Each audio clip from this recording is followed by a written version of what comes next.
Itt a rendőrség, nyissa ki az ajtót! Itt a rendőrség, azonnal nyissa ki az ajtót!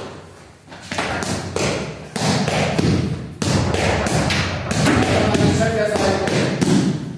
Rendőrség! Úristen, ezt a fejet megértelem felvenni? Na jöjjön! Na mi a helyzet? Azt, hogy most húztam le a budin 3 millió kokain! Hogy lehet címidőt, hogy ilyennek bedőlsz? Hogy lehetsz egy ettől a köci, bazd meg! Jó vagy meg, kitalálunk valamit, jó? Kitalálunk valamit, ezért engem meg fognak ölni! A kurva anyádat, szerinted vicces? Szerinted kinek volt vicces? Ki neved? Itt a rendőrség, nyissa ki az ajtót! Persze, a rendőrség, ezek a barátaim, hogy miben mesterkedsz? Nem terveztem én semmit, ezek biztosan ők lesznek. Persze.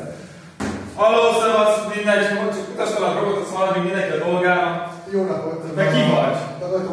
Barát. Igen. Barát, hol adjunk közben, hogy mutasd már, légy szíves. Azon van. Tessék.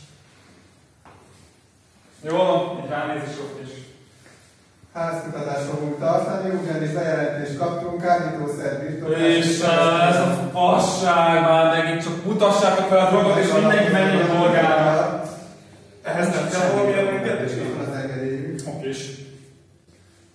Igen, persze, az engedély minden.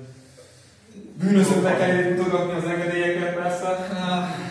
És hol volt magam, úgyhogy szerdán délután? A szüleimnél. Ennyi idő alatt kitalálok egy 5 hazugságot, bazd meg! Honnan tudtam hirtelen, hogy jó voltam múlt héten? És hol adtak a szüleim? Dunaföldön. Remélem az igazat mondja a saját maga érdekében. Ja, utána nézzük. Nyugodtan hazadok már az izmon, vagy hol? Jó.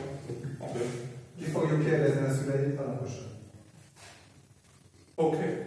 Oké, jól van, bazd meg. Oké, megnézzük. A maga a idén és utána nézzük. Nem van. Az a puszta posztál. Jó van, gyere, menjünk Ákos. Még visszajövünk.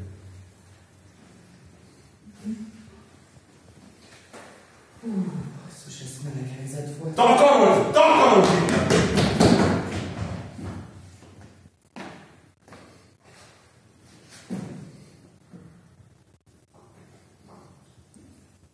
Oké.